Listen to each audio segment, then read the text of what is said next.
Què passa quan ja hem fet servir l'aigua? Un cop ens hem rentat les mans o hem fet servir la rentadora, on va a parar l'aigua?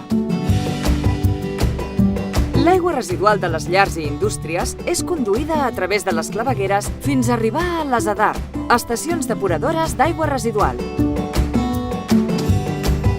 Les ADAR tenen una funció molt important: fer que l'aigua residual torni al medi ambient prou neta com perquè no produeixi un impacte ambiental, és a dir, que no afecti la fauna i la flora dels llocs on s'aboca.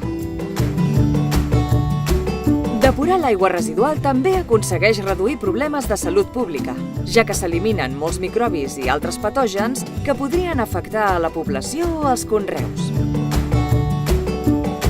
L'aigua residual arriba a la ADAR plena de contaminants, residus i molta matèria orgànica. El primer pas és filtrar-la per treure-li els residus més grans. Després es deixa decantar en unes basses per treure-li els residus petits que precipiten i els olis que suren.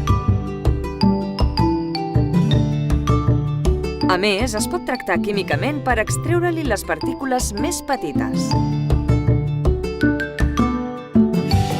Seguidament, l'aigua passa a unes altres basses plenes de microorganismes que es mengen la brutícia que queda. Per això es diu que les ADAR són màquines vives.